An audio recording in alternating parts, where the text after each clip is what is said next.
hundreds, thousands of people. Business eyes, no, business eyes, no, business eyes, no. Daylight sightings reported.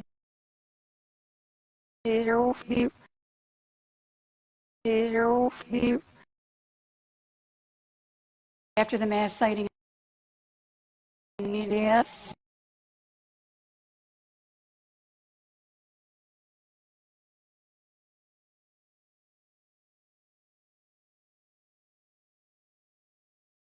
Looking in the direction of South Mountain? Yes, to the airport.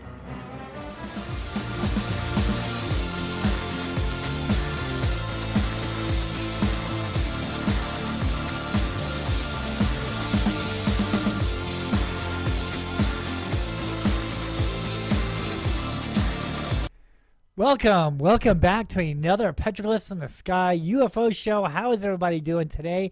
Glad you are here with us tonight. We have a great show tonight, and we're going to talk a little bit about petroglyphs. We're going to show this really, really cool UFO video. I think it was filmed in Mexico. I forget who sent it to me, but it's really neat. This UFO like lands on the mountain. Those of you who have been watching my stuff for many, many years know that I've been filming these creatures coming and going from South Mountain for many, many years. And this right here was the exact same type of thing that was going on in Mexico. So we have that video I'm going to present for you tonight. Also, we're going to talk a little bit about the Phoenix Lights by Dr. Lynne Kitei. So there was some things in there that I was a little confused about. So I went back and to try to answer some questions that I had, because when you're a researcher, you just can't go off of hearsay. You must have facts. You must have evidence before you can make a fantastic claim. And so, being a true investigator, you have to look at everything. So, I read the archaeologist book, the City of Phoenix archaeologist book. I read Dr. Lynne Kitei's book. Now, this is from 2004. I don't know about any of her revised editions, but this is the very first book that came out by her in 2004, The Phoenix Lights. And so, you do investigations on that. You have to look into, what Phoenix, Arizona's history is, so I went to the Phoenix Library and I dug up a folder that talks about the lost history of Phoenix, Arizona. We'll go into that just a little bit later. And this is what being a true researcher does. I actually went on South Mountain, right? I investigated the petroglyphs. I called down a Native American shaman who works at a Pueblo Indian art museum in downtown Phoenix to teach me the petroglyphs. I lived by South Mountain on the east side, about a mile away from South Mountain. I watched these things. I documented these things coming and going. I had my videos analyzed to make sure I wasn't faking it every time I was making the news out there in the beginning of my research in 2004. And this is what a credible researcher does. He just doesn't go on hearsay. You must investigate the facts. And so that's what I did. I was going down this one road thinking, one way, but all the evidence and all the facts were leading me down another way. And so, that's the way that I had to go. I couldn't mislead the public. Once I found out what was going on here in Phoenix, not only here in Phoenix, but like around the world, I did a 180 on everything, saying, look, man, what about these petroglyphs, right? What about what history is saying about these UFOs, right? What does the Native Americans say about these things, right? And I'm just not going off, hearsay. Well, we think it was technology. We think it's a spaceship. We think, there was, we need evidence, man. We need facts. And that's exactly what I'm here to do and present what I found to you. Welcome to the show. My name's Jeff Woolwine. Those of you who are new, I was born and raised in Phoenix, Arizona. I've been seeing these UFOs ever since I was a kid, and it's what led me go on a quest, on a hunt, on a journey to find out exactly what the hell is going on in our skies. And so that's exactly what I did. I started off in 2004 in Phoenix. That's when the lights were starting to come back. I videotaped them on the east side of South Mountain the whole summer of 2004. The end result from all the news stories that I did was that we were seeing flares, and that was just impossible. Those of you who have seen these lights know that they're not flares. These things are in the city. There's no airplanes dropping the flares out, whatever. So through my investigations, I learned that these things like mountains, I followed these things pretty much to the mountain.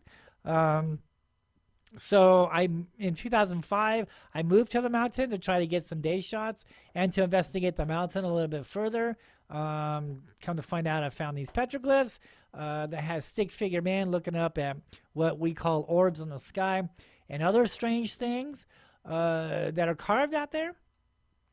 I got a hold of a Native American shaman who works at the Pueblo Indian Art Museum to take me up on South Mountain to teach me the ways of petroglyphs, understanding these symbols, things like that.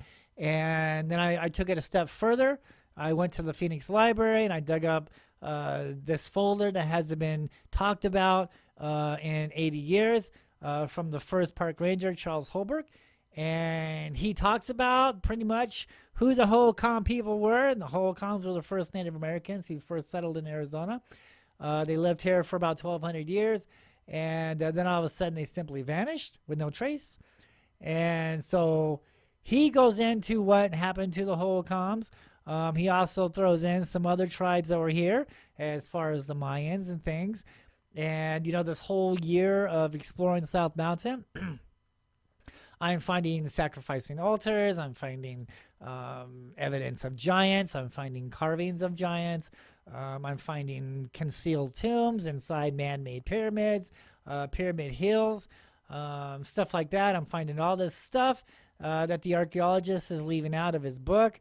I did a news story with the city of archaeologists talking about my research. He knows I'm right. All these other top officials, if you will, know I'm right. And that's what happened. So, I did the pilot for the Ufo Hunter Show, and then I went on to do the Ufo Hunter Show in 2007. I went on to do, I can't even think of it now. Ultimate Encounters, right? On Tue T.V. Did a lot of news reports. I wrote an article for UFO Magazine. I've done tons and tons of news reports. I've been on a few other cable shows. I've been on Jaime Maussan. I've done some shows in Japan.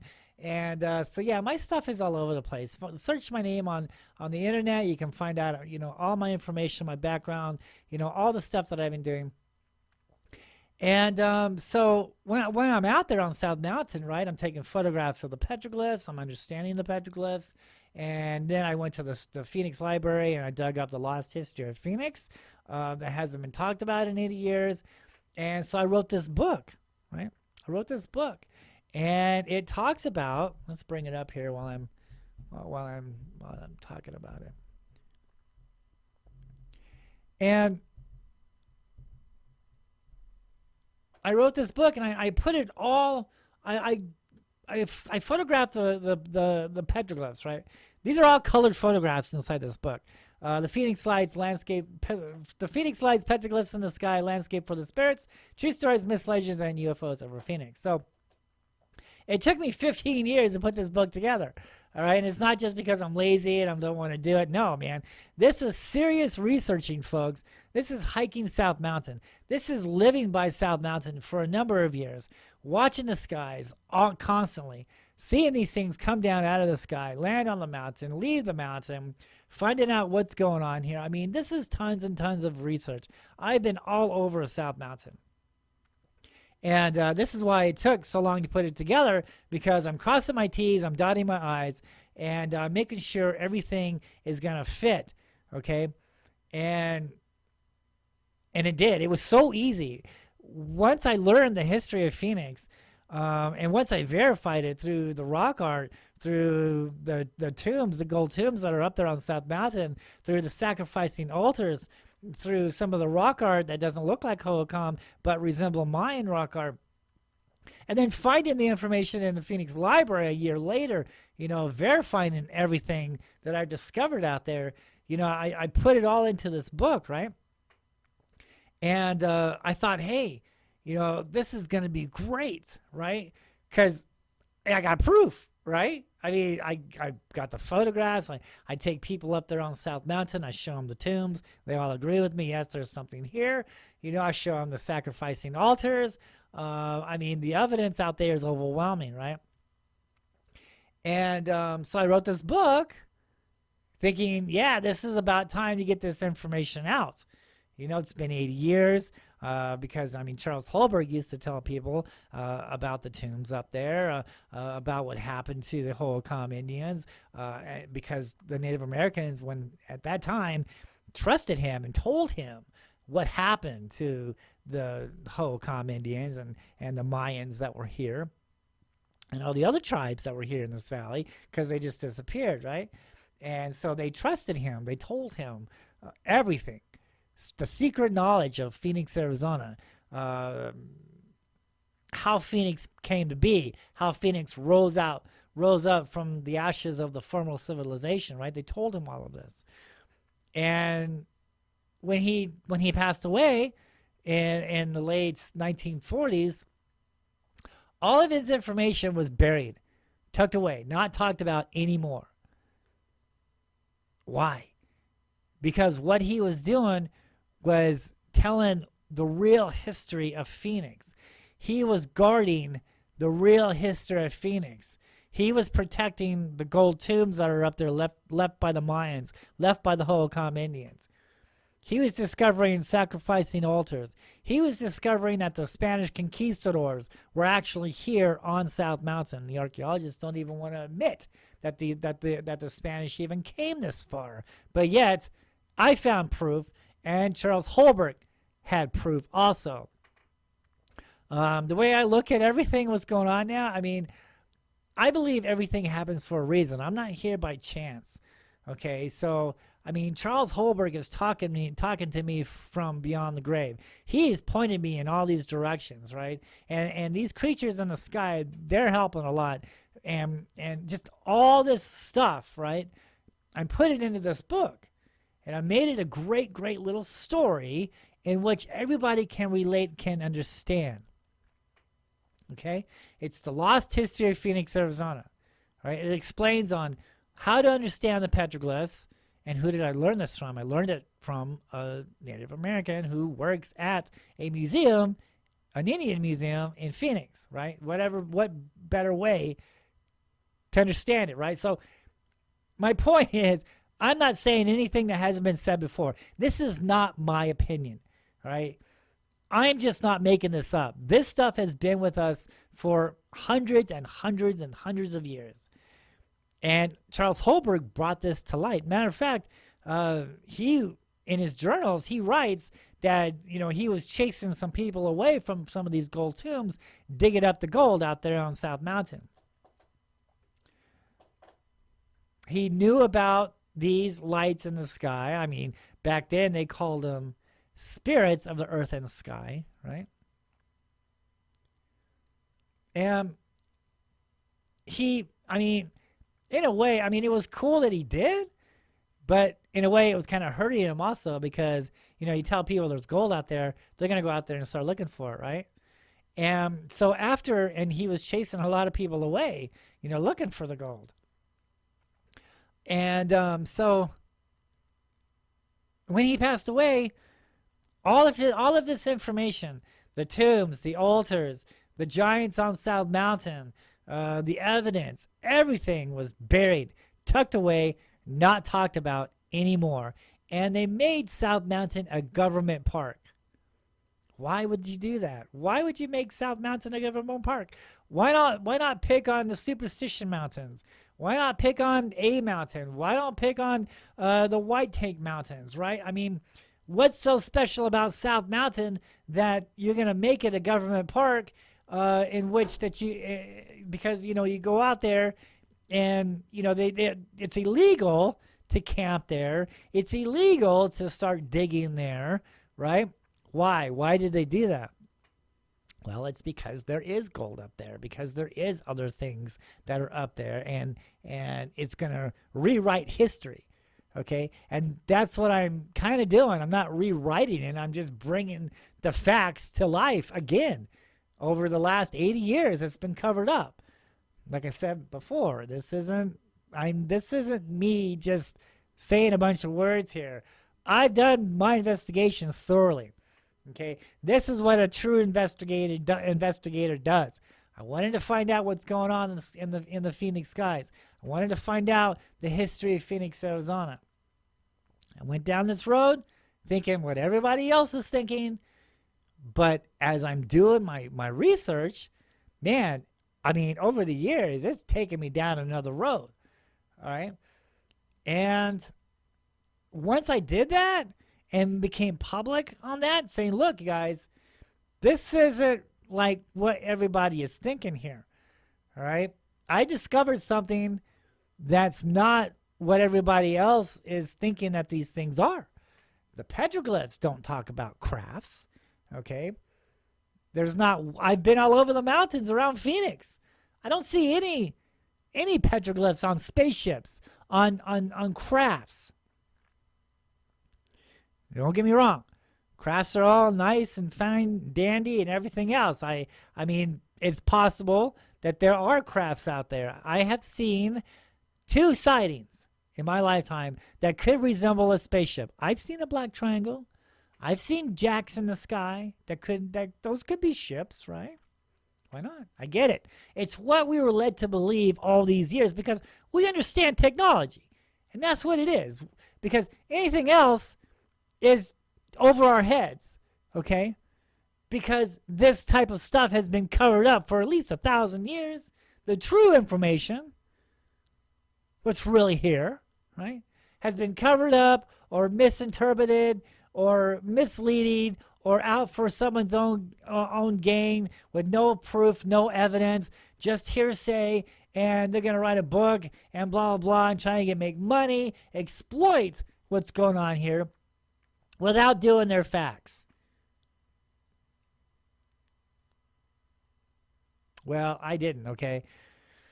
That's why it took me 15 years to make this book. It took me a very, very long dedication, man. Many, many years of dedication into this.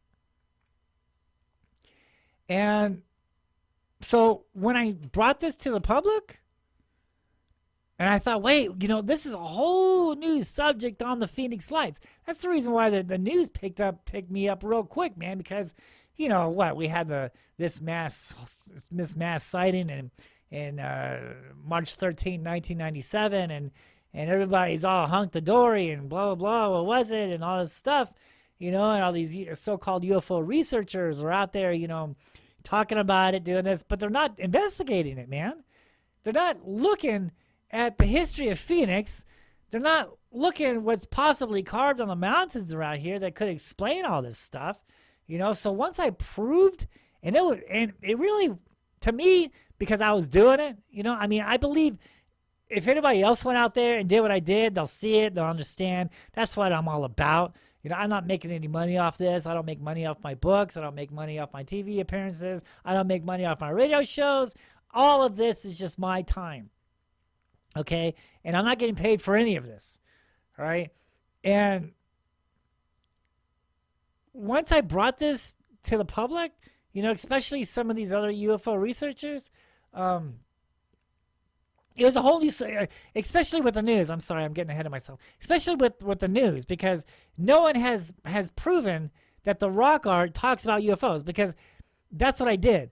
I sat by that mountain and I watched this thing come down, and it was like a flying snake All right. And I went out there on the mountain, on the place where it came out at, and it's the exact same carving. I see a stick figure, man, looking up at a flying serpent, Quetzalcoatl, if you will. You know, I'm looking at a flying snake here. I'm looking at a flying orb. Okay. And this guy, this petroglyph, is looking at the exact same thing I recorded. I recorded a crooked snake leaving South Mountain. I go up there on South Mountain and I find the exact same type of petroglyph depicting the exact same thing that I filmed, that I documented. That is where the credibility lies at. That's why I call this petroglyphs in the sky. Is it spaceships in the sky? No. It's petroglyphs in the sky, because that's what I believe is what's going on here. I've seen it. These carvings out here on South Mountain and around the Valley of the Sun in Phoenix are prehistoric UFO sightings. No one else has ever done this before. No one has taken the time and dedication, as much as I have, to find out what the hell is going on and watch that stupid rock, that stupid mountain, right, for years, with my camera in hand and my chair, and I'm watching that mountain, man, for years. I'm watching that mountain. And I found out the secrets. I found out the pattern. And that's what I'm doing. I'm trying to explain this to everybody. I'm trying to teach you how to do this, because I want you to go out there and do exactly what I did. Because when you do it, you'll see it, right? It's a pattern. I learned that these things come during the equinox, around the solstice, things like that, and the sun and the fault line that the mountain was made by. These things are attracted to that energy. It has everything to do with the fault line and energy on that mountain. That's why the Phoenix Lights and all these other day sightings has been attracted to this mountain for thousands and thousands of years. This has been going on probably since the beginning of time. It's going on there today.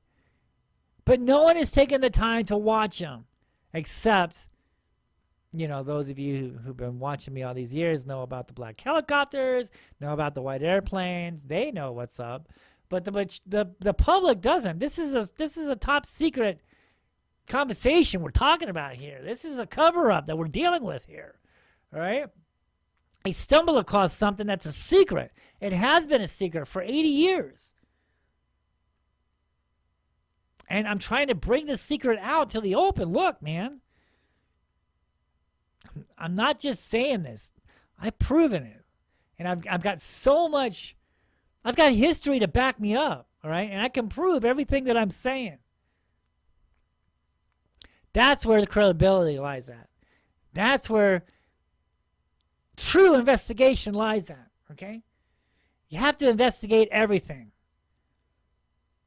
And when you do, that's when you get to the bottom of stuff. And that's, like I said, I went down this road thinking what everybody else is thinking, but I'm seeing evidence taking me down another road. So I present this to the public, okay? Even when I was doing the show, the Ufo Hunter Show on the History Channel in 2007, when it finally aired.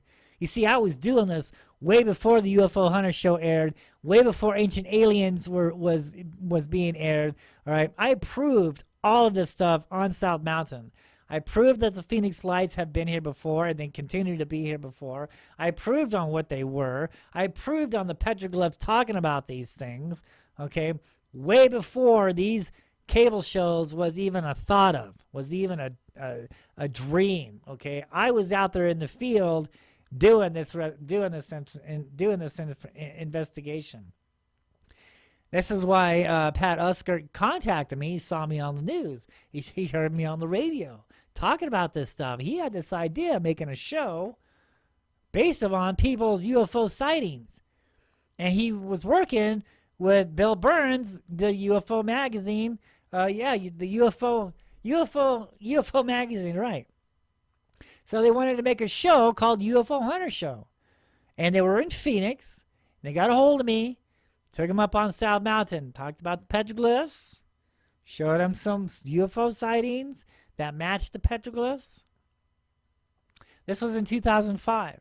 In 2007, when the show finally aired, they came back with a whole squadron of a whole like 4 or 5 truckloads of people, and to do the show. I took them up there on the White Take Mountains because I felt that it was a better scenery.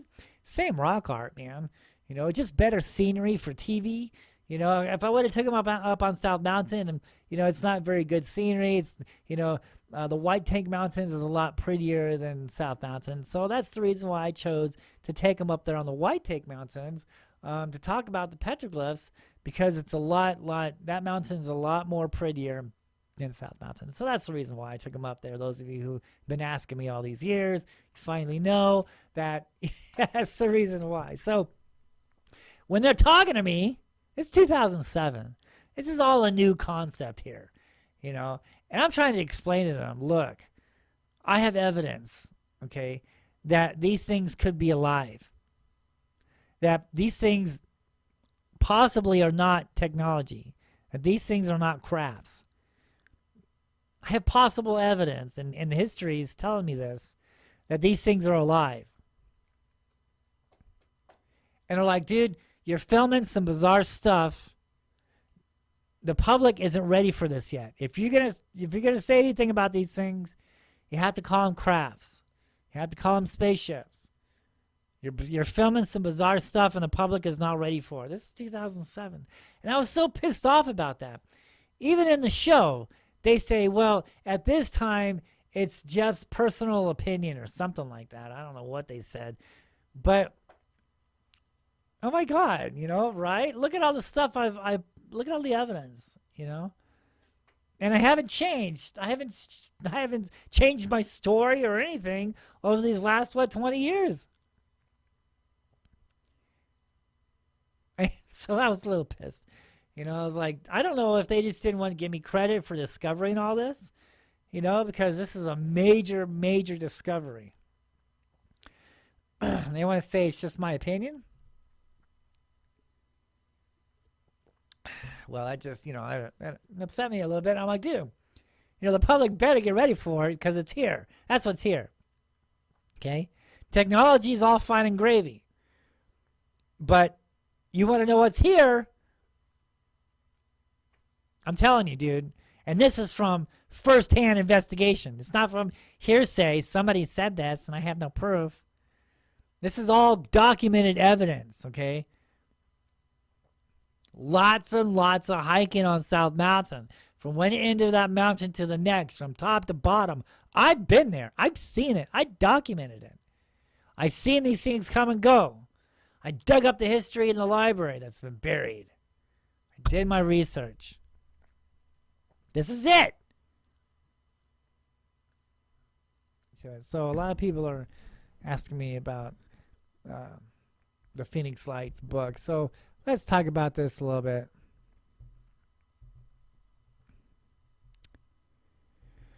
Okay, so this is from 2004. This is the 2004 book.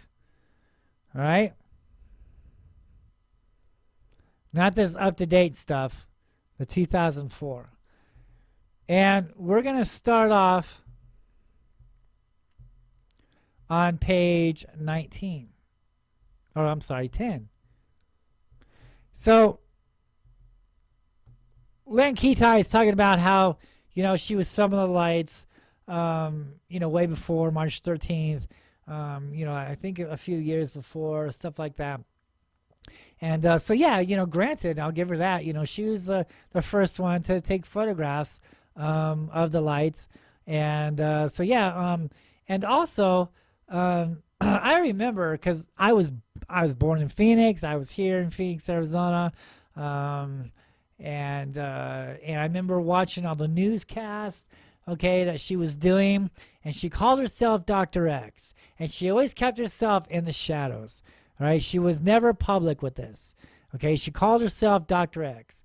Now, to this day, you can't find anything on the web with her being Dr. X. You can't find any videos, any news reports, nothing of that. Apparently, all that stuff is missing now. Okay, but I know I've seen it, and I was, you know, there. I live in Phoenix. I watch the news. Dr. X, Lynne Kitei. Okay. So this is when she was calling herself Dr. X, right? And she was, and apparently in this page here, page 10, we're starting off, and it talks about how, you know, she was finding someone to document or analyze her photos. All right, so in reading all of this, there's a lot of questions that I had, you know, and some of it just didn't, you know, like, didn't make sense to me. A lot of it was like, I don't know if she was like misleading or what, but here's what I'm talking about. Let's take a look at this real quick. Let me grab my arrow. Here we go. Okay, we're gonna start off in the beginning. After searching for someone associated with a credible UFO organization, I was finally referred to Richard, a field investigator from MUFON, the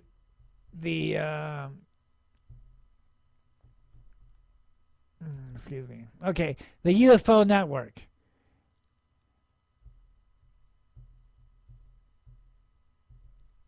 After I briefly described the picture, all these stuff I underlined on these things. I underlined, and we'll talk about it here in a little bit. But all this stuff I want you to recognize. Okay, I want you to see. So that's why I underlined all this stuff. So after I briefly described the picture I had taken in February of 1995, sighting and appearance of the recent lights, we set up an appointment to meet at his home office on March 12th. Okay, so she set up an appointment to go see Richard, a field investigator from MUFON, the Mutual UFO Network, and on March 12th.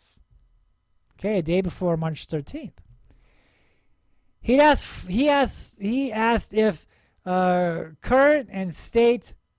Boy, I should have made this a little bit better. He asked if the current state director of MUFON, Tom Taylor, could attend. I was curious that neither of the men had heard about the strange lights, but they were eager to analyze my photos. Here we go again. Photos.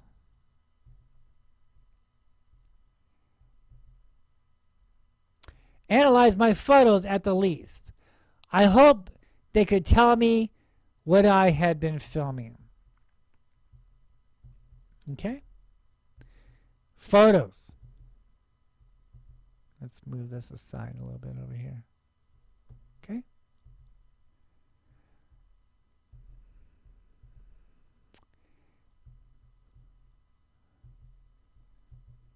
Now we're on seeing the lights.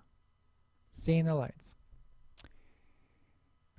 The huge amber orbs continued their nightly visits. Usually 3 sightings in succession with several minutes in between. Reappearing in just about the same place. On March 10th, things got more cryptic. While I was downstairs cleaning up after dinner, I heard Frank, that's her husband, call out, urging me to come upstairs. When I got there, he said I had just missed an astounding formation of 3 orbs intersecting with 4 orbs.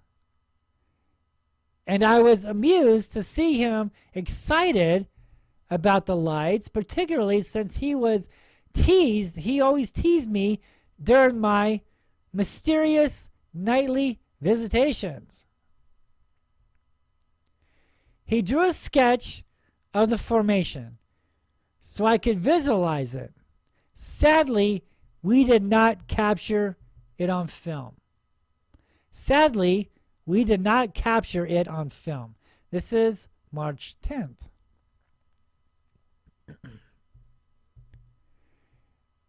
Meanwhile, as I was bursting with curiosity, counting the hours until my meeting with the MUFON, or with the UFO investigator.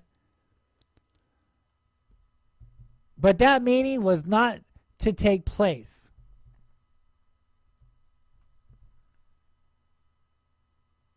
At least not on that day we had planned.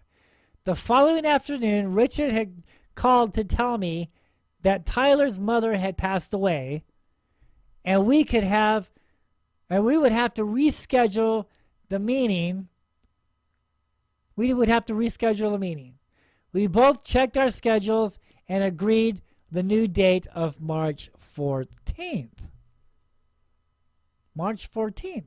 Okay, so they were gonna do it on the 12th, but then they had to reschedule it and make it for March 14th. So this is what an investigator does, right? So you have to investigate everything. Were you doing this field work, this field investigation or whatever, this investigation on the Phoenix Lights?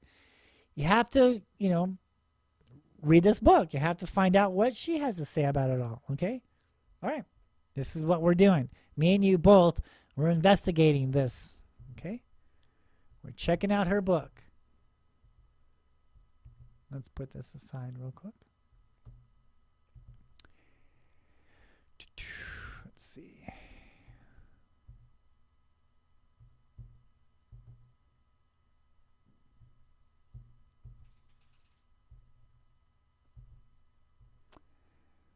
Open up the page. Now we're on page 12. The buzz begins. All right, let's see if I can zoom this in so I can read it a little bit better. It's pretty hard to read. Okay. I woke up with a start. I had slept so soundly that I hadn't heard Frank get up early and leave for work. As I was dressing, it occurred to me that I needed to make a copy of my footage from the night before. So this is interesting. All right. So apparently, right now when she's writing this, it's apparently March 14th. Okay.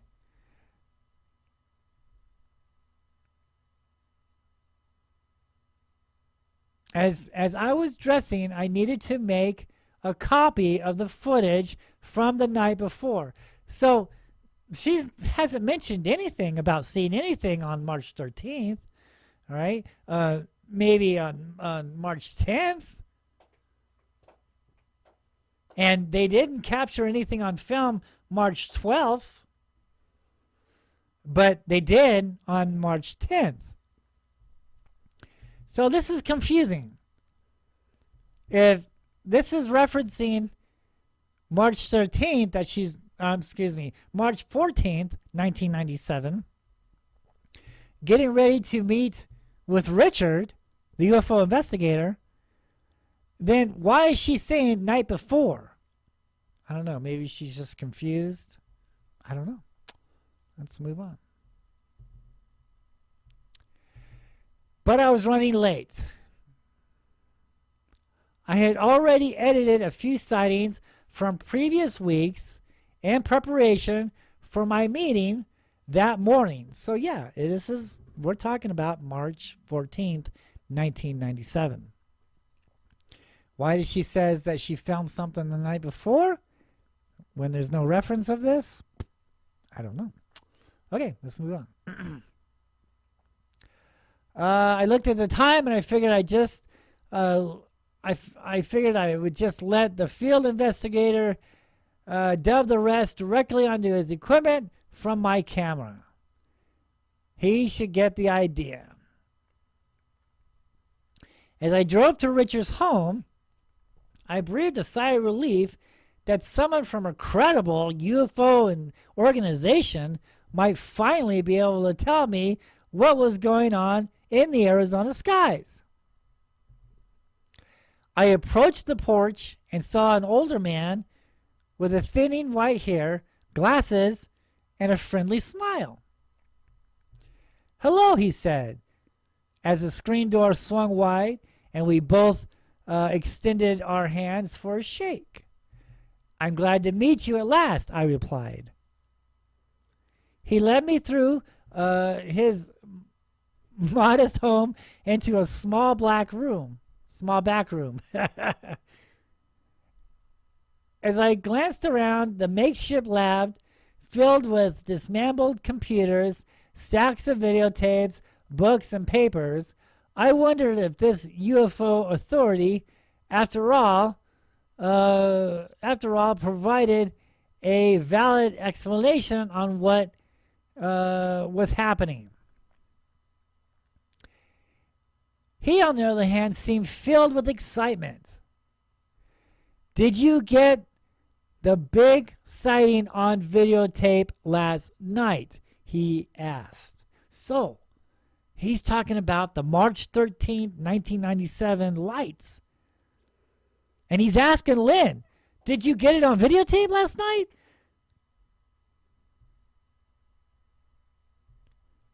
Page 12, the Phoenix Lights book, published 2004. "Did you get the big sighting on video last night?" he asked. Okay. Put this aside.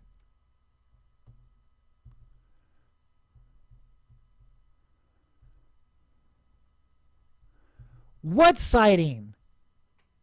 Lynn is like, "What sighting? Something happened March 13th, 1997? "About 10 p.m., I captured a part of a formation that seemed identical to what we saw on January 23rd. So this is Richard talking. Lynn says, "What big sighting?" And Richard says, "About 10 p.m., I captured part of a formation that seemed identical to what we saw on January 23rd. It happened so quickly, by the time I got my camera focused, I was only able to record 3 of the lights," he said.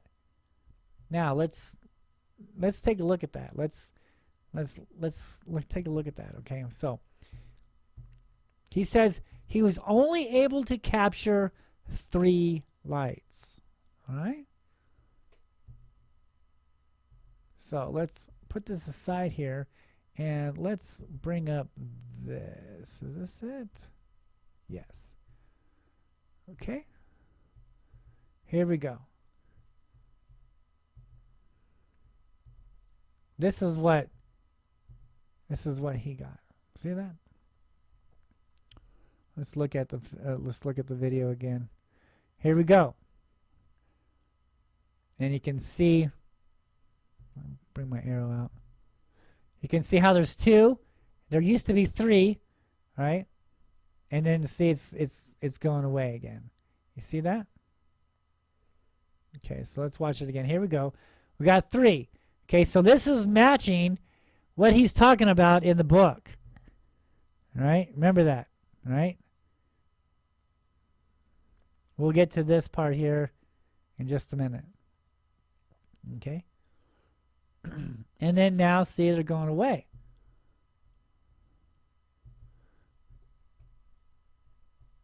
Okay, so let's put this aside for a minute. Let's get back to her book. This is what a true investigator does. Me and you, we're investigating. We're participating in this investigation. That's what we're doing here. We're looking at what she read publicly, published in a book, and we're talking about it. Okay, so let's look at this again here. About 10 p.m., I captured a part of a formation that seemed identical to what we saw on January 23rd. It happened so quickly, by the time I got my camera focused, I was only able to record 3 lights, he said. We just saw that video. Because that makes sense, right? We just saw 3 lights, and then it disappeared. Okay.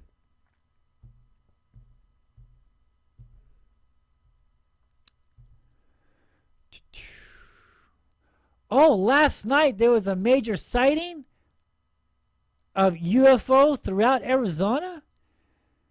There were reports of strange lights and flying objects from all over the state. My phone has been ringing off the wall.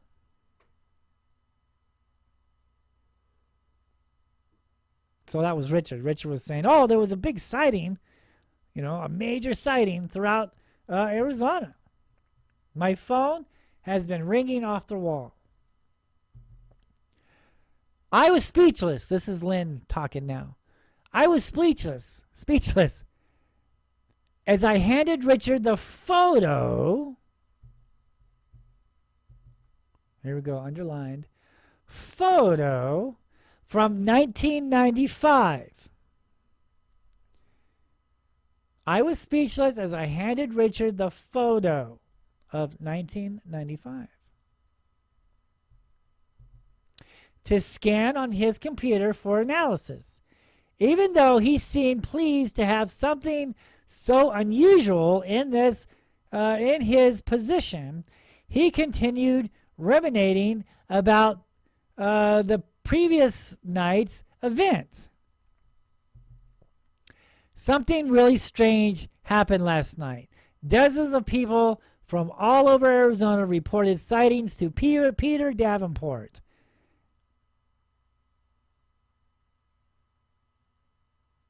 The head of Seattle UFO Hotline. Hundreds of others have been calling the police stations, newspapers, and TV newsrooms all night to find out what they saw in the sky. Hundreds, not thousands. Hundreds, right? Hundreds of people, not thousands. Not the whole city. Hundreds of people called in. Only hundreds. NBC will be here in about a half an hour to interview me. That's Richard. To take on what occurred.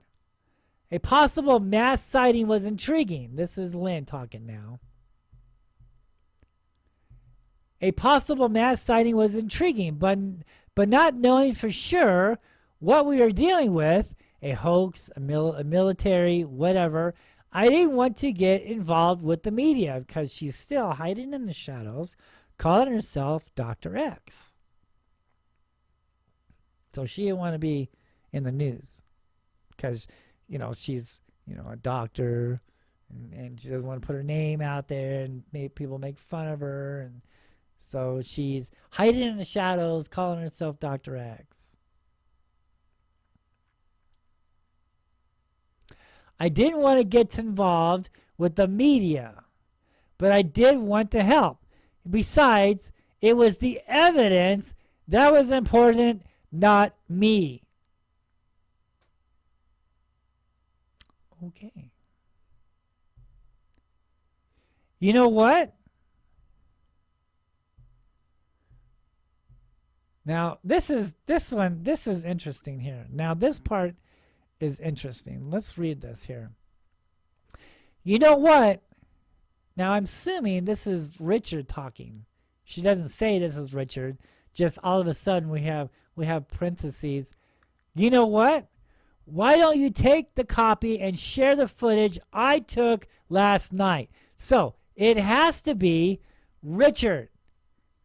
Richard is the one that filmed the lights, the 3 lights in the sky,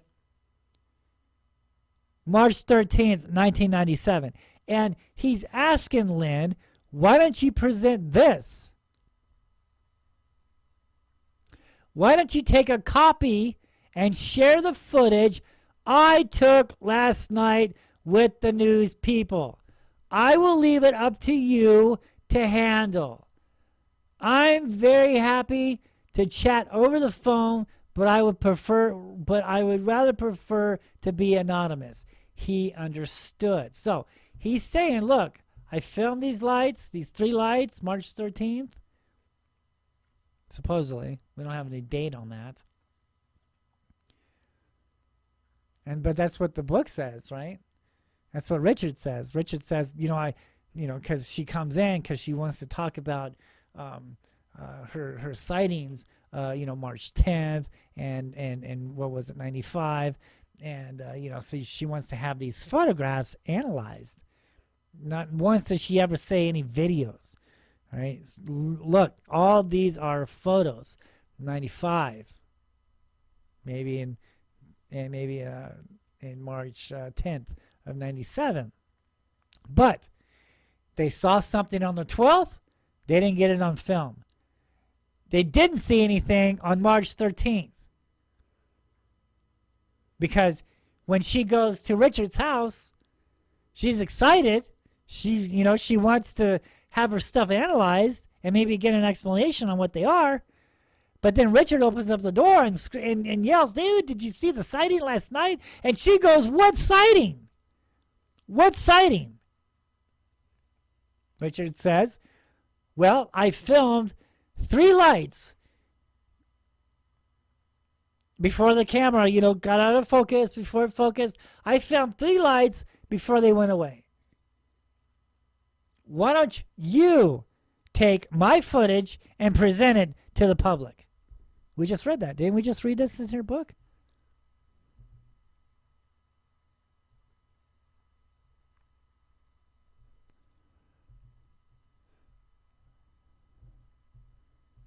Isn't that what we just said? Why don't you take the copy of the footage I took last night, March 13th, 1997, with the news people? I will leave it up to you to handle. So she didn't film anything on March 13th.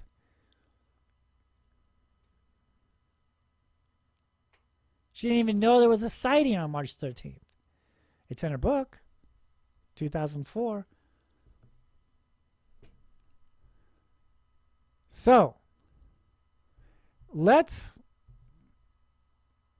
if I need to bring this back, I will. But you guys can get a book. You guys can get a copy right now. Make sure it's the 2004 edition, not these revised ones that comes out every year or something. I don't know.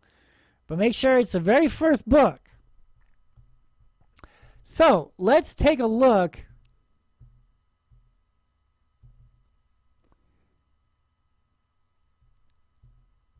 Now let's take a back look at this video here. Okay, so we obviously made the conclusion that this is Richard's video. All right. Now this was this episode here. This video is from the Ufo Hunter Show, Arizona Lights. I was on that show also talking about the petroglyphs with Pat Uskert. And so this is her interview. All right, so let me bring up the volume here. Give me 1 minute while I bring up the volume. Here we go.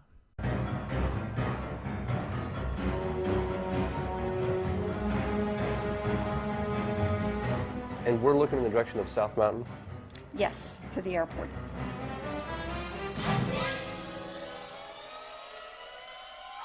These were...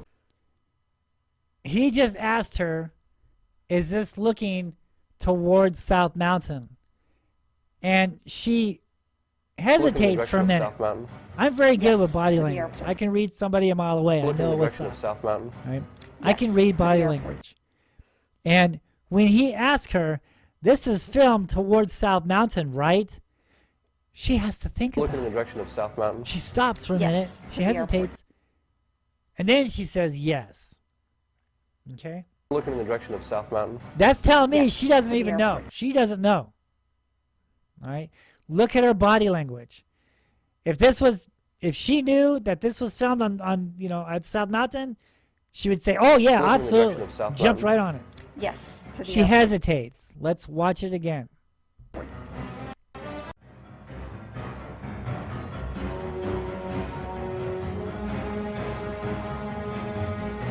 And we're looking in the direction of South Mountain.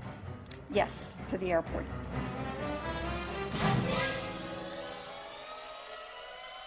Let's look at These this were again. orbs. Now, okay, this is a far back shot. All right, let's look at that. What is missing here? Those of you who live in Phoenix, if we're looking towards South Mountain, what is missing here? Anyone? Anyone? What is missing in this shot? If we are looking from Paradise Valley towards South Mountain, we would see, this is South Mountain. Let's blow it up a little bit further here.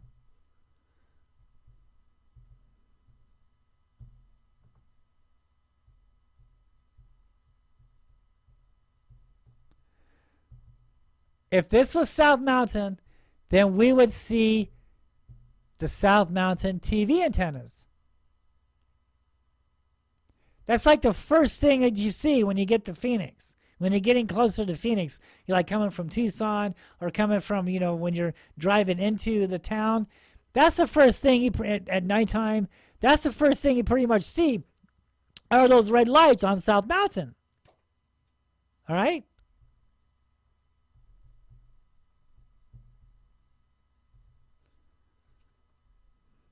And this is a photograph looking from Paradise Valley, from where Lynn lives at, towards South Mountain, and we see the lights. I have another photograph here.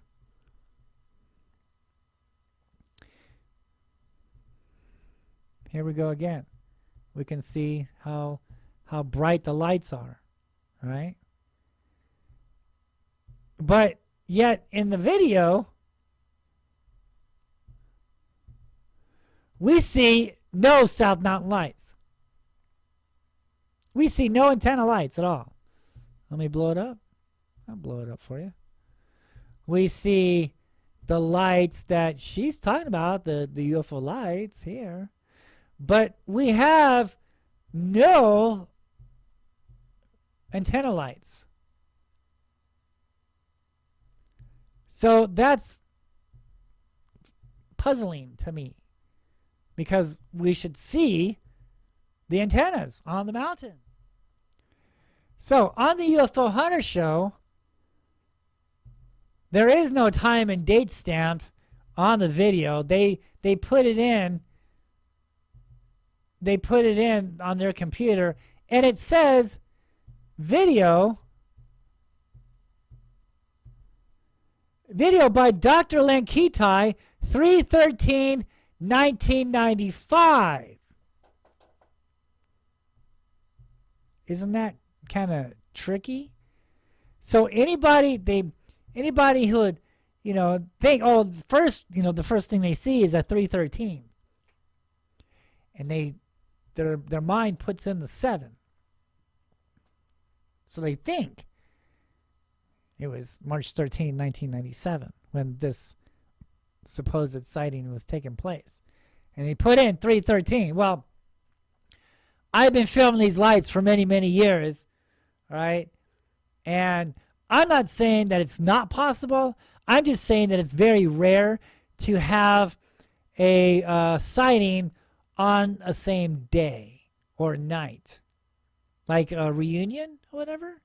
So just because you saw something on the 10th of March doesn't mean you're going to see something again next year on the 10th of March or 6 years from now on the 10th of March.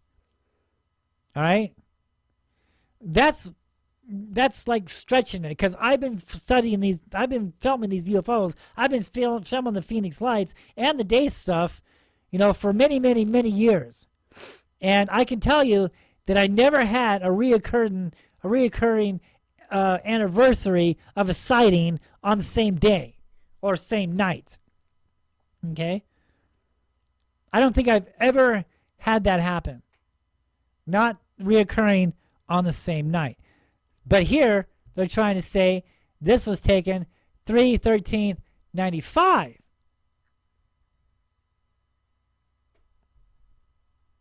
So, that's kind of puzzling. All right? And why? I mean, we know, we just read in her book on how Richard captured this sighting. He explains that he saw 3 lights in the sky, and before he was able to focus in or whatever, they started disappearing. Well, he says that there were more lights in the sky, and by the time that he got it focused, the camera focused, one or a few had disappeared, and he was only able to capture 3.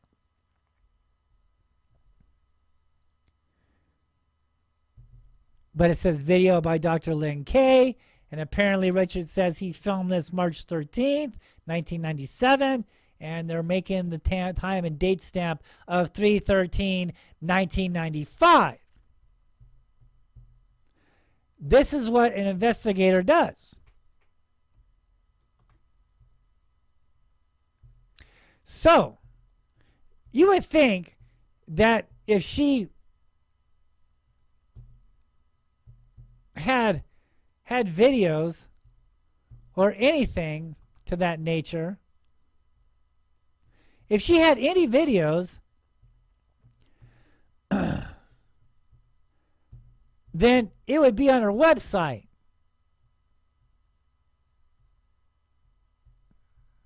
Right? So when we look on her website, let's look at her website, phoenixlights.net. I'm not seeing any video here. I don't know where my arrow went. I don't know where my arrow. Okay. Okay, so this is her website. Look.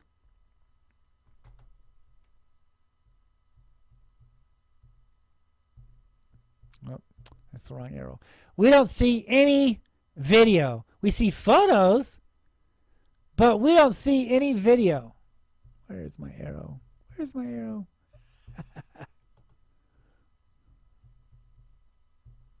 Oh, still nothing. Okay, I can use this one, I guess.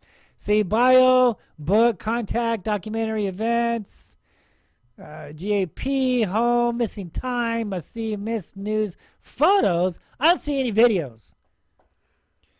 So you would think if she had any videos to share with the public, she would have it on her website, right? That's what I do. That's what any logical person who wants to get this information out, because it's the data, not me or not her. Right? It's the data that's important. It's the evidence that's important, not her. So why not put any videos on your website? I don't know. That's a puzzle. Isn't that interesting?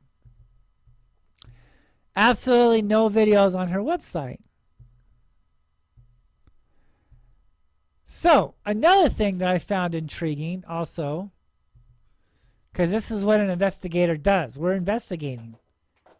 Right? Me and you, we're sitting down as I get a Charlie horse in my leg. Excuse me for just a second. Cramp. I've been sitting here way too long. All right, so that's what we're doing. We're investigating her testimony, her book, everything, because that's what investigators do. We just don't take the word of somebody and think it's gold. I don't care if she's a doctor. Doctors are wrong. Doctors make mistakes too. Doctors lie sometimes, don't they? Just to jack up a bill, just to make you have a prescription, just to make you come in. Don't you think? So we're investigating her claims. That's what we're doing. And so we already, let's look back. What have we already looked at? So we found out that she's not talking about video. She's talking about photos. She goes to Richard, a field investigator from MUFON, and wants him to look at her photographs, no videos, of what took place in 95 and 2010, I believe it was. But Richard really doesn't care about that. He's more ecstatic. Did you get video March 13th, 1997 of the event? She says, what sighting? What sighting? He says, I captured 3 lights in the sky before they disappeared. My camera, I saw more lights in the sky, but my camera wasn't focused yet, so I waited for my camera to get focused before I hit the record button, and when I hit the record button, there was only 3 lights in the sky, and I recorded that. So, why don't you take this film and present it to the news? She says, well, no, I don't want to be in the spotlight, you know. And so now when it comes down to this, I see this on her post, because that's what we do. We're investigating, right? We're investigating. We're investigating her testimony. That's all we're doing here, folks. We're looking at her testimony. Terrific Phoenix Lights segment on the Travel Channel featuring the camcorder I used to capture this signature footage during the historic 1997 Arizona UAP event. Well, does she come out and say March 13th, 1997 event? No. She words it carefully, says the 1997 Arizona UAP event, which, I mean, of course you're gonna, reference that to March 13th, 1997, right? Even though she doesn't say March 13th, 1997, she kind of puts that little hint in your mind, right? The 1997 Arizona UAP event. Oh, and then she shows a video camera. But yet there's no videos on her website. In fact, it was Richard that gave her that video. See that? So we're investigating. We're investigating, and we have some questions, and I think the questions have just been answered.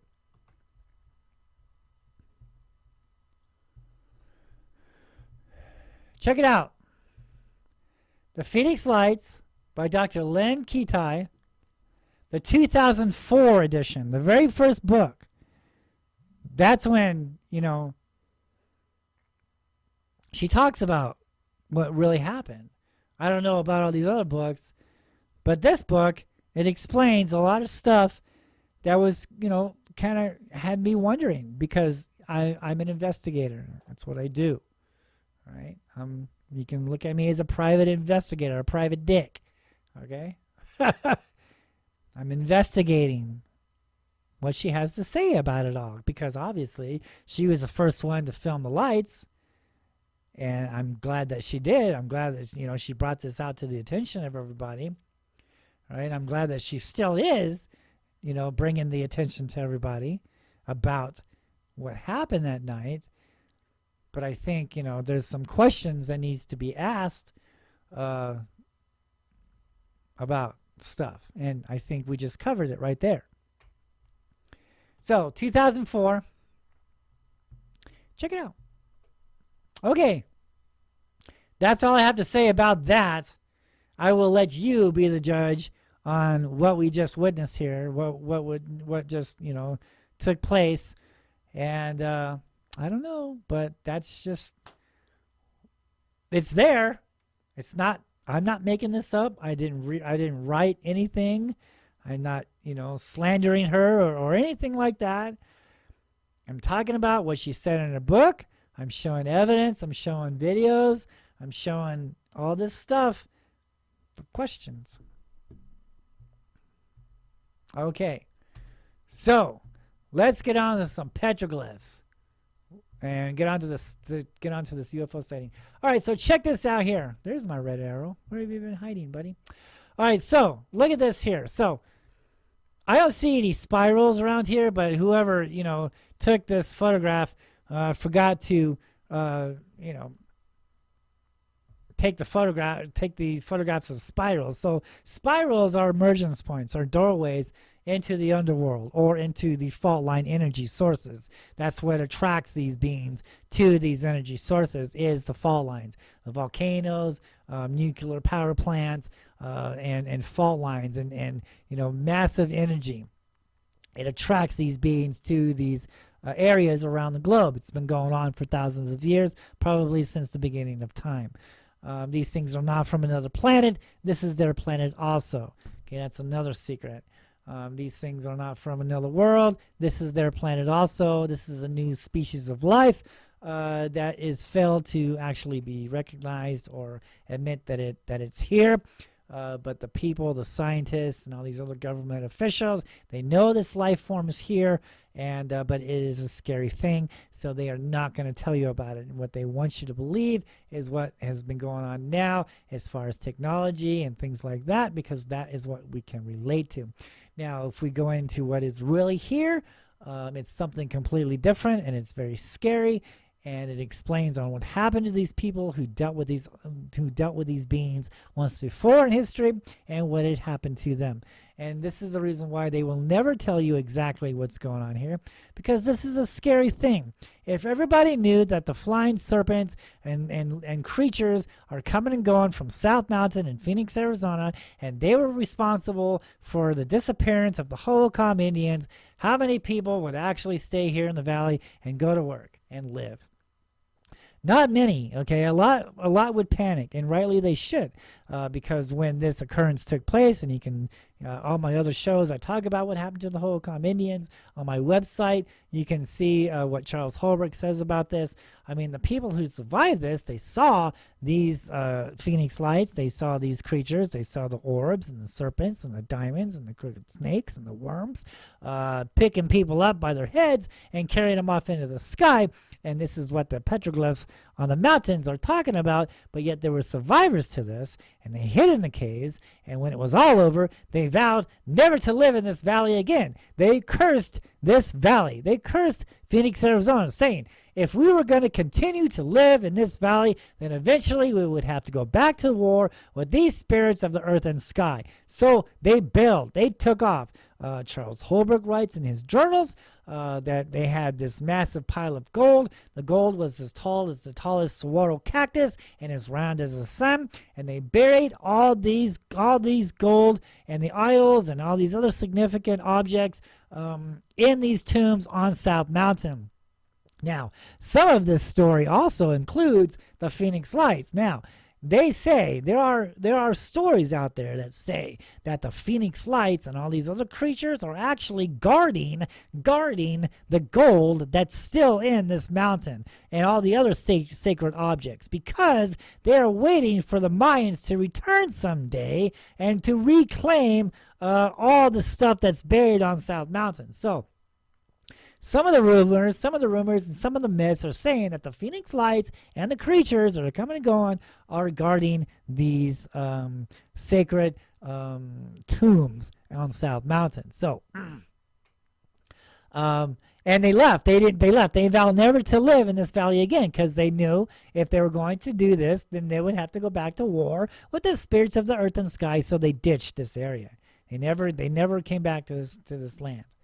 Right? And it wasn't until much later when Jack Swelling came over the White Tank Mountains and he started building on the ashes of the formal civilization, which now turned into the Fiery Bird Phoenix and what we know as today.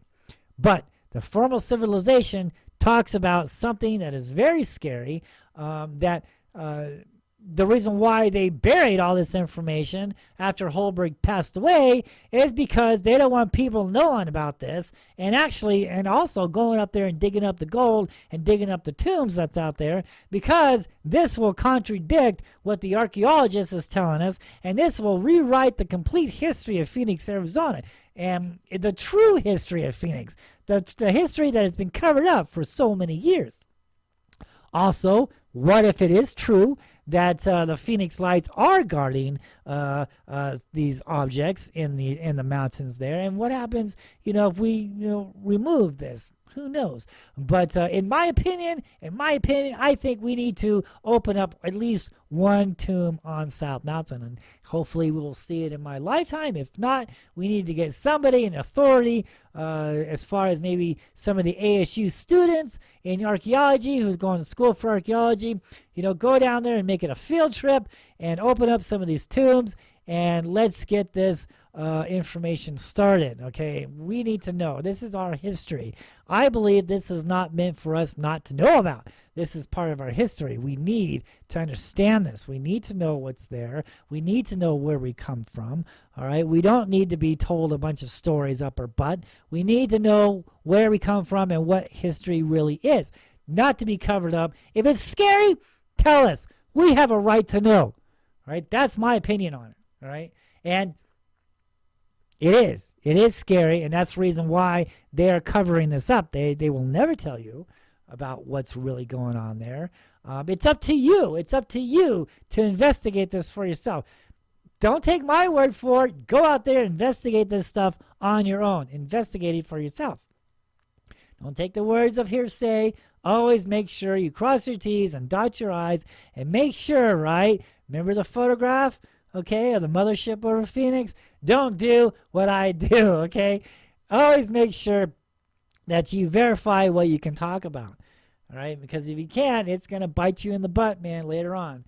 So you must be able to back up what you say. And I learned the hard way. This is why I tell my people, don't send me photographs. I want videos, raw videos, and that's the way I am now, because I don't want you to do that. What happened to me? I learned the hard way. Okay, so they will never have disclosure. They will never tell you what's here. It's up to you to go out there and investigate these mountains. If you have a mountain in your backyard that has spirals and anthropomorphs and flying diamonds and snakes and stuff like that, you need to go out there and check it out. And don't give up.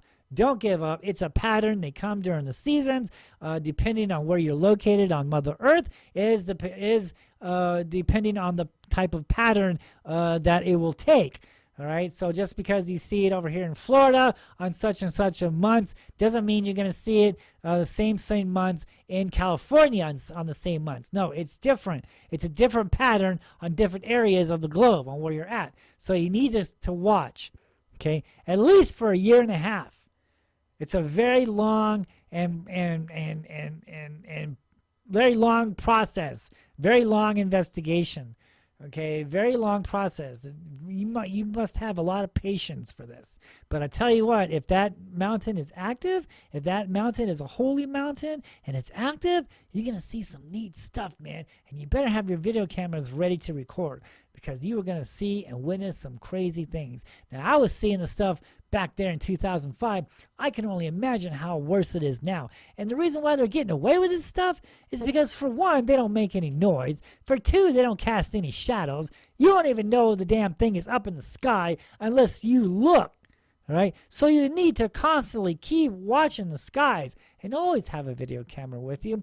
I take my video camera everywhere I go, because you never know when you're going to see something, and it could be the money shot.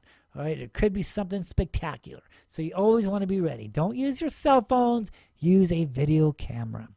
Okay, and this is the only way we're going to get down to the bottom of what's really here. Don't believe these crazy cable shows. Don't believe somebody hearsay with no photographs and just written words on a book. You need to investigate all this stuff for your own and make up your own mind. Okay. You be the judge on what's really here. Don't let me, just tell you what's here. Go out there and check it out for yourself, man. That's what I did. I didn't take the word of hearsay. I investigated this stuff on my own. And I tell you what, when you seek, you will find. And when you find, it might not be the answers that you want to hear, but it's the truth, okay? And you have to go with the truth. You have to go with the credibility. You have to go with what you can prove, all right? If you can't prove anything, I don't think you should be saying anything, all right? You really need to back up what you say. I learned the hard way. I will never do that again. That's why I always make sure I back up what I say, okay? So that being said, right, like I said with the petroglyphs, right, I had a Native American shaman from the Indian Art Museum in Phoenix teach me the petroglyphs. This is not just my story. This is just not what I think the petroglyphs are. No, man, this is from a legitimate source explaining to me what their ancestors are carving on the mountains, and witness for my own self, for my own eyes, on what these beings in the sky does. All that I can honestly tell you what is here. Now, I can lead you in that direction. I can lead you, to the water. I can't make you drink. The only way you're going to actually get your full thirst is for you to go out there and investigate it on your own. You have to witness it on your own. Then you will know for sure that it's here. So, look at the petroglyph. Look at this petroglyph. So, spirals. Spirals are doorways into the underworld, and it usually ends in a crack. See this crack here? Now, unfortunately, the person did not record or take a picture of the spiral. I'm sure there has to be a spiral on this panel somewhere, okay? Because we have the spirit being coming out of the crack, right? He's coming out of the underworld, okay? He's coming out of the fault line, all right? Now, this is not a spiral. See that? How do we know this? It's because it's not connected. It's not connected. A spiral is a singular line in a circle that's connected. It's like looking down into a hole, into a tunnel. All right. Now, if the spiral ends down, it's usually going to hit that crack right there, and that's the emergence point. That is the doorway. All right. If the spiral ends, there's not a crack there, but it ends down. That means the doorway, the emergence point, is that ground that you're standing on. Okay, these petroglyphs wasn't just carved, just randomly. Each glyph, the holy ones, the holy mountain ones, the spirals, the anthropomorphs, they are there for a reason. All right, it's a written testimony of what's there. The Native Americans, they have already done the research for us. They've already documented all this stuff for us. It's in code. All right, you have to understand the code. You have to understand what the art is talking about. All right, to understand what they are depicting here, what they are carving here. All right, and so the spirals is the doorway in that area, in that spot. Spiral ends down, it's that crack or the ground. If the spiral ends up, that means there's a vortex in the sky. All right, that's when these things just magically appear in the sky and then magically disappear. They're going through a vortex. Some say in another dimension. That's possible. Okay, I'm not ruling that out, because I don't even know. They're coming in from somewhere. Where are they coming in? From Florida? They just found this tunnel, dude. They found this warp tunnel, this black hole or whatever, and it's like warp speed, it's time travel. It comes through, and I don't know, dude. All I know is a spiral ends up, the doorway's in the sky, man. All right. So, and look at this. So we know this isn't a spiral because it's not connected. So what is it? It is a orb. Right here is the orb. And it's pulsating, right? Just like the Phoenix lights, just like the lights. It's just, we shouldn't call them the Phoenix lights because these same lights are all over the country. Look at the mafia lights in California. Look at California lights. Look at the lights in Afghanistan and look at it's the same lights all over the world, not just the Phoenix lights. Look at the lights in Las Vegas, right? All right, so it's the exact same lights, okay? And what we're looking at here, what the artist is trying to depict here, is what he's trying to tell us here, is this object is pulsating, just like water, right? You throw a rock into the water, it ripples, right? And when you see these lights in the sky, you see they're like a type of plasma, a type of energy, and that's exactly what they are. They're energy. They're another living being. They're another life form. You see 5 lights out there? You're not looking at some ship. That's 5 living creatures, 5 living entities, all right? They're higher than man, okay? It's not life as we know it. That's another reason why this has been such a big conspiracy, and they want you to understand. They want you to believe spaceships and technology because we can relate to that. All right, we understand technology. All right, but this is something different. This is another life form that doesn't cast any shadows, that has the ability to go through rocks, through stone, through ground, have the ability to go down into the fault line to absorb this energy. This is some trippy stuff here. Okay, so, and the UFO Hunter Show is right. The public is not ready for this. All right, but this is what's here, in my opinion, and watching it and studying it for so many years, hiking the mountains. I mean, all my research is leading me down this road. I'm telling you, and this is what it's telling me. This is another life form. These are creatures. They're alive. It's not technology at all. These are living beings, okay? And they shapeshift, okay? They have the power to shapeshift. And look at this. So we have this orb, and he's pulsating, and we have these two lines, right? And look, all right? So he's got this, he's cylindrical object, or a cylindrical body, okay? So the archaeologist calls this an anthropomorph, okay? And he's coming out of the stone. See that? He's coming out from the underworld.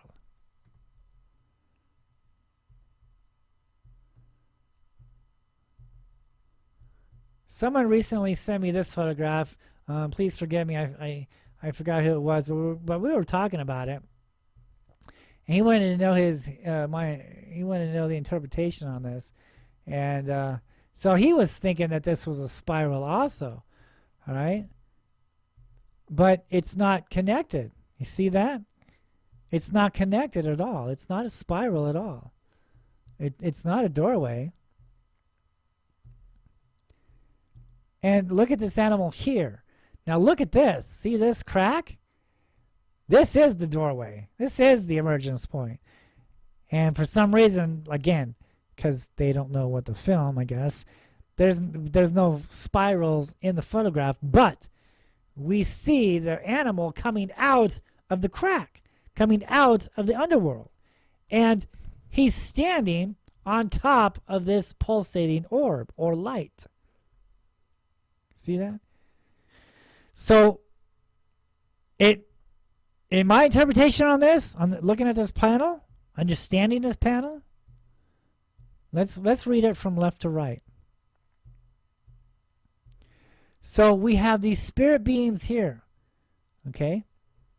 And these are anthropomorphs. These are UFOs to us, okay? They have changed. They have anthropomorphed. They changed. They're looking like humans. They like to mimic things. They mimic snakes. They mimic orbs. They mimic lights. They mimic people. They mimic animals. And so they're mimicking humans. And they've got actually a human here. A real person, a man or a woman. But it's a human. And the orb, the pulsating orb or light, has got this human along with this one here. See, he's got him by the leg and he's got him by the arm. He's also got this animal here. This orb has got this animal here. And they're going into the underworld. He's taking them into the underworld. Taking them into that crack. See that? We have another looking UFO here. All right. Some of you have seen this in the sky. I have. See that? And he's touching the animal here. So all these anthropomorphs, all these spirit beings are taking this man and this UFO orb along with this creature here, probably a billy goat or something, into the underworld, into the crack. See that? And you can see someone's been shooting, target practicing at this. Someone's been shooting. But this is not a spiral, but this is an orb, and it's pulsating. It's a light orb. This right here is the UFO right here. But it's pulsating. It's got that plasma. Those of you who have seen this knows what I'm talking about. That is how we understand. Now, let's take a look at this photo here, this video. This is crazy stuff. I believe this was filmed in Mexico not too long ago. And look at this. Look at this. Isn't this neat? Watch what it does. This is exactly what's going on South Mountain. Now, look. Notice. Let's pause it. Boop. Stop. Stop. What's going on here? Stop. Okay. All right, now look. Whoops. I'm moving stuff all over the place. But not what I want to move. Okay. Look, look, look. No shadow. See that? No shadow. Absolutely no shadow at all. All right, let's push play.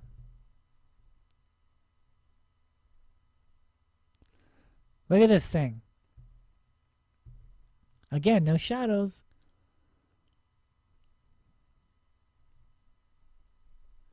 Look how it's like on a mission, right?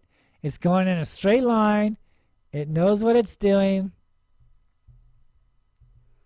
The ground's right there.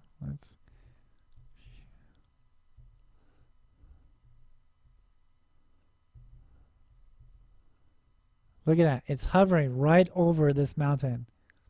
Okay?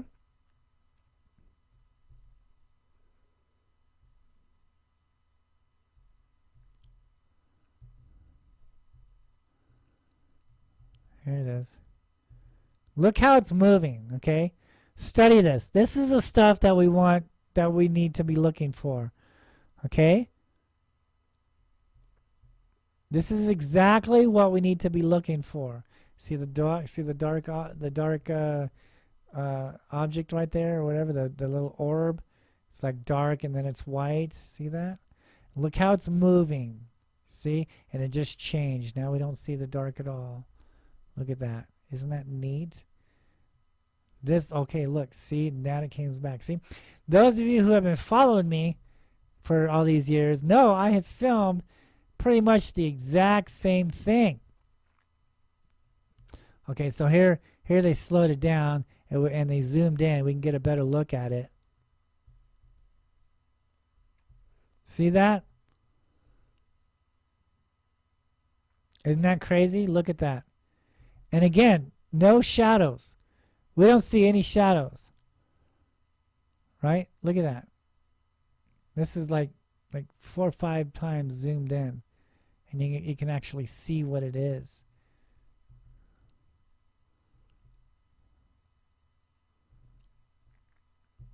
Isn't that neat?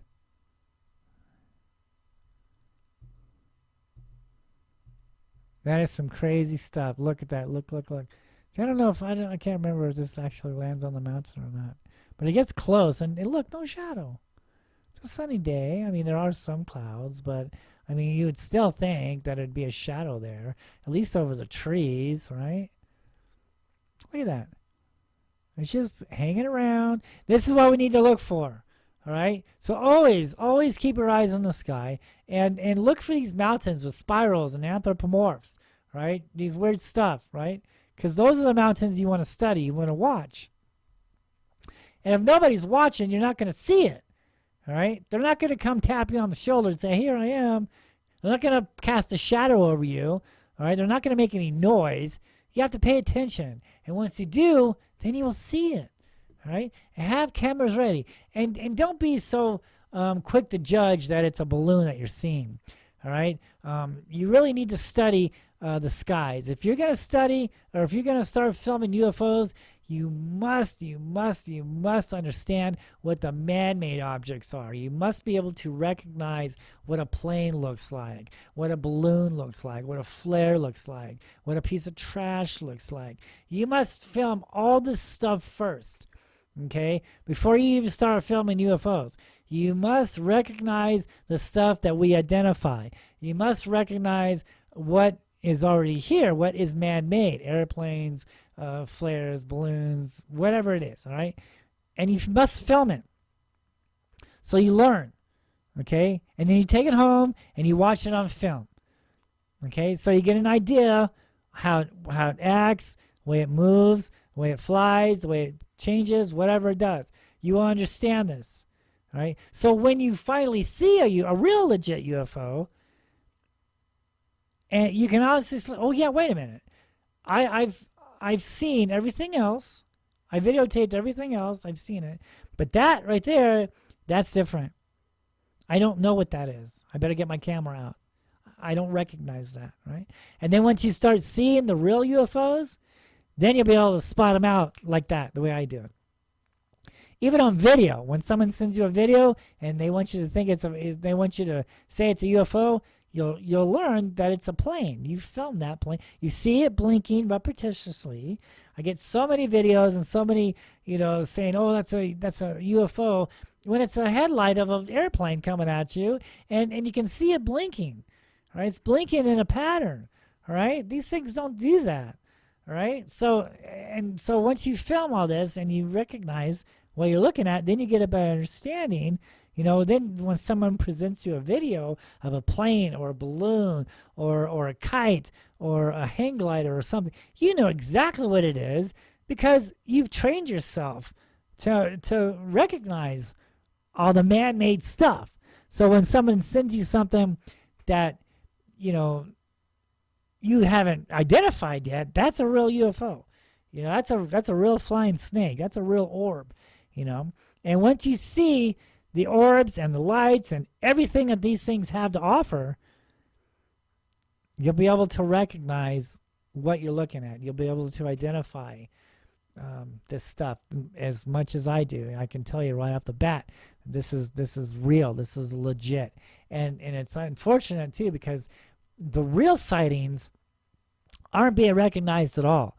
It's the fake stuff you see on YouTube, the stuff that's CGI, or the stuff that they want you to click on so they can make that money, or sell a book, and stuff like that, dude. You need to stay away from that stuff, man. You really need to look at what's here and what we can verify is a true, legit UFO, not a hoax of a craft, not a hoax of a little alien in a casket or somebody raising an alien in their closet.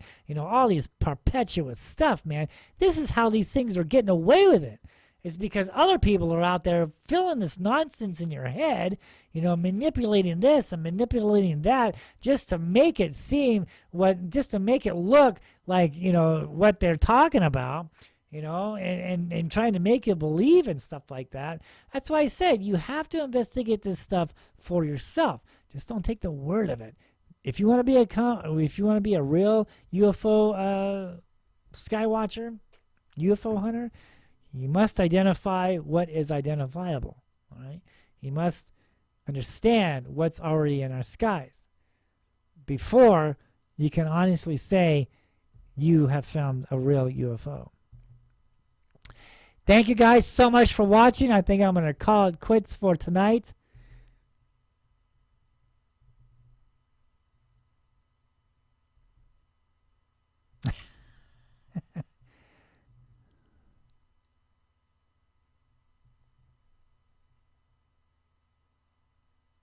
Make sure you hit that subscribe button. Find me on Facebook, on YouTube, the Phoenix Lights, Petroglyphs in the Sky.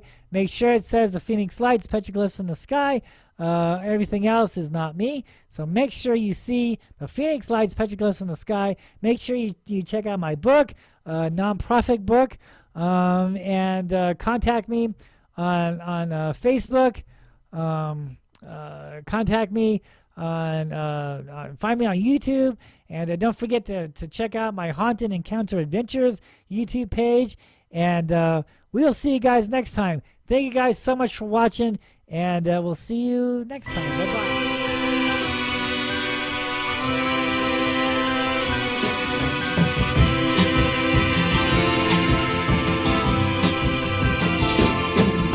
Shaking like a leaf on the desert heat.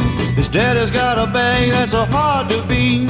I bought me a ticket, got a front row seat. I'm checking out the show with a glassy eye, looking at the sun dancing through the sky. Did he come by UFO?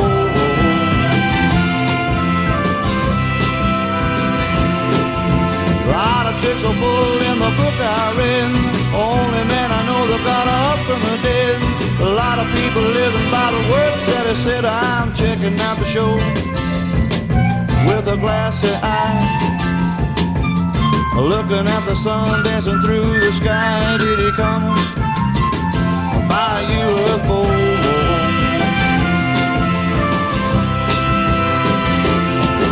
Think he'll ever come again a different way? Maybe he is coming, all I was away. Too much goodness is a sin today. me, I'm checking out the show with a glassy eye, looking at the sun dancing through the sky. And did he come by UFO?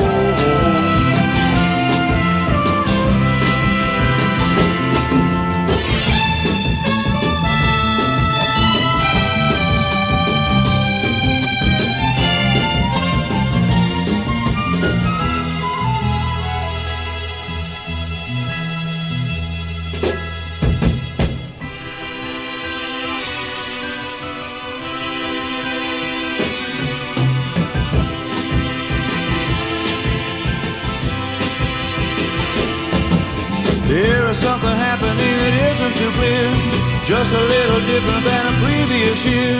I think the happiness is getting very near. I'm checking out the show with a glassy eye, looking at the sun dancing through the sky. Did he come by UFO?